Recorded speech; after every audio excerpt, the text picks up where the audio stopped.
আপুনি যেনেকৈ এতিয়া অকলে আছে এতিয়া আপোনাৰ ল'ৰা ছোৱালী কোনোবা মানে যোগাযোগ কৰিছেনে নেকি? যোগাযোগ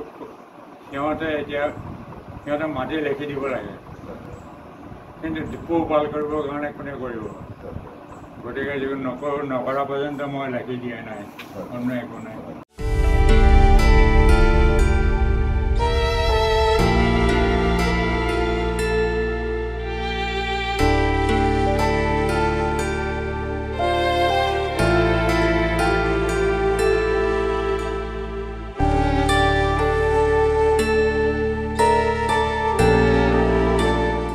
যোৱাকালি এটা বাতৰি প্ৰকাশ হৈছিলে আমাৰ চাপমুখ ছিংগাৰ হৰ্ষণ সিং চৰ্দাৰ হৰ্ষণ সিংজী তেখেতৰ যিটো বাতৰি প্ৰকাশ হৈছিলে আৰু সেই ভিত্তিতে আহি পেলাই ইতিমধ্যে মই আহি তেখেতৰ ঘৰত উপস্থিত হৈছোঁ আৰু মোৰ লগত ইতিমধ্যে আমাৰ চাপমুখ শিখ যুৱ সংঘৰ সদস্যসকলো আছে আৰু আমাৰ অসমীয়া শিখ সন্থাৰ সাধাৰণ সম্পাদক তথা গড় কাপ্তানি বিভাগৰ ছুপাৰিণ্টেণ্ডেণ্ট ইঞ্জিনিয়াৰ চৰ্দাৰ গোবিন্দ সিংজী তেখেতো আছে লগতে।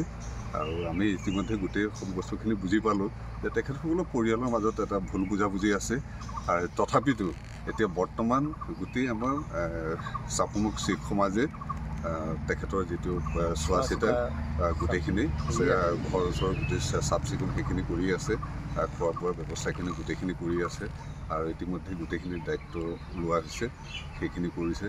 আৰু ৰাইজে যি বিচাৰ ইয়াৰ পিছত আমাৰ চাপমুখ শিখ সংগঠনৰ ৰাইজে বিচাৰ কৰি গোটেইখিনি আলোচনা কৰি সেইখিনি গোটেই ব্যৱস্থা কৰিব আৰু সেইখিনিলৈ কোনো চিন্তা কৰিব নালাগে। আৰু আমাৰ নিজৰ শিখ সমাজৰ এজন ব্যক্তিক আমি কেতিয়াও তেনেকৈ অকলশৰে তেনেকৈ আত্মঘাতী হ'বলৈ বা তেনেকৈ তেখেতক মানে বিপদত পৰিবলৈ কেতিয়া নহয়। যিহেতু গুৰু নানক দেৱজীয়ে শিখ সমাজক শিখ ধৰ্মটোৱে প্ৰৱৰ্তন কৰিছে আৰু সকলোৱে জানে শিখ মানে লংগৰ সেৱা, মানুহক ভোকাতুৰক ভাত অন্ন প্ৰদান কৰে আৰু তেনে ক্ষেত্ৰত আমাৰ নিজৰ এজন জাতি ভাই তেনে অৱস্থাত বিপদত পৰিব সেয়া কেতিয়াও হ'ব নোৱাৰে।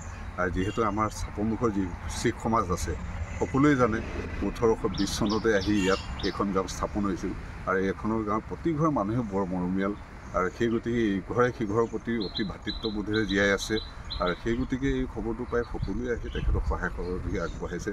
আৰু আপোনালোক সকলোৱে জানে আমাৰ যি কাৰ্যবাহী অভিযন্তা ছুপাৰিণ্টেণ্ডেণ্ট ইঞ্জিনিয়াৰ যি গড় কাপ্তানি বিভাগৰ চৰ্দাৰ গোবিন্দ সিংজী, তেওঁ এজন সামাজিক ব্যক্তি, যিকোনো অনুষ্ঠান প্ৰতিষ্ঠানতে তেখেতৰ সহযোগ পাবই আৰু তেখেতো সেই গতিকে ইয়াতো ওতঃপ্ৰোতভাৱে লাগি পৰিছে। সেই গতিকে এই মেছেজটো জনালোঁ যে আমাৰ শিখ সমাজে তেখেতৰ ওচৰত সদায় আছে, থাকিবই আৰু চোৱা চিতি কৰি আছে, ভৱিষ্যতেও কৰি থাকিব।